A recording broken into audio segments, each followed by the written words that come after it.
నేను నాకెందుకులే అని నా సినిమాలు నేను చేసుకుంటున్నా.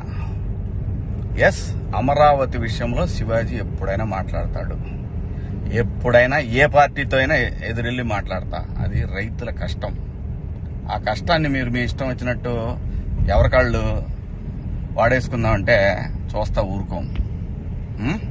ఏంటి, నేను ఈ సినిమా రిలీజ్ ముందు ఇచ్చిన ఇంటర్వ్యూ మీ అందరికి చాలా ఇబ్బందిగా అనిపించింది కదా. నేను ఎప్పుడైనా మాడతా గురు, ఎవడికి భయపడను.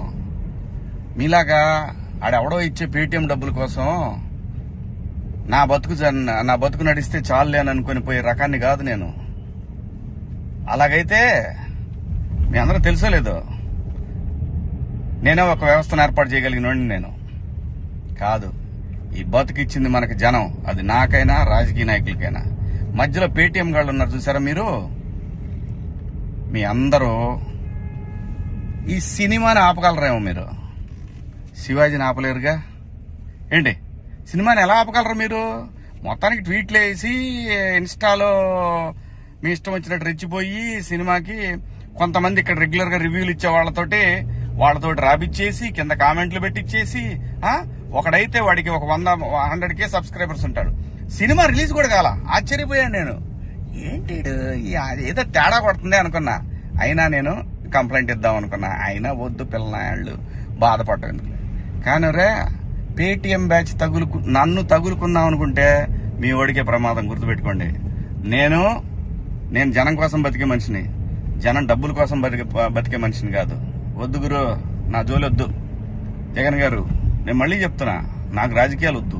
నాకు కావాల్సింది, నేను అమరావతి రైతుల కోసం నిలబడ్డాను, జనం కోసం నిలబడతా. అది ఏ పార్టీ అయినా, అది మీరైనా ఇంకో పార్టీ అని ఎవరైనా సరే, ఎదురొస్తే జనానికి ఎదురొస్తే మాత్రం నేను నిలబడతా. కానీ నేను మాట్లాడుకుందా ఇంక నుంచి.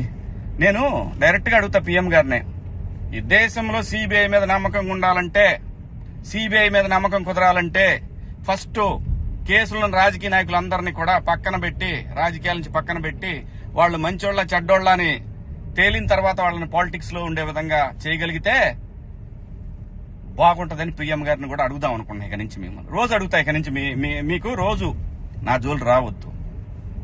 నేను నా బతుకు నేను బతుకుతున్నా, నిజాయితీగా బతుకుతున్నా. ఏ రాజకీయ పార్టీ దగ్గర పోయి చేయి జాపలా. మీరంటే భయపడతామా? ఏం చేస్తారు అబ్బాయి? మీ గవర్నమెంట్ ఉన్నప్పుడే ఏం చేయలేకపోయారు. నన్ను ఎందుకు చేయలేకపోయారు తెలుసా? పైన నేచర్ ఒకటి ఉంది అబ్బాయి.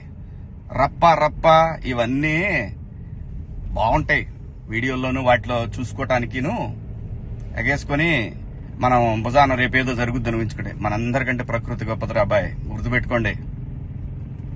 అయినా వ్యవస్థ గురించి ఆలోచించాలి కానీ, ఎవడో ఒకటి డబ్బు సంపాదించుకుందాం జనం మీద అని వాడి కోసం వాడిచ్చే 1000 రూపాయలు, 4000, 10,000, 20,000, 1,00,000, 2 లక్షల రూపాయల కోసం ఎంతమంది భావితరాల భవిష్యత్తు ఆడుకుంటారా మీరంతా? బుద్ధుందంటారా మీకేమన్నా?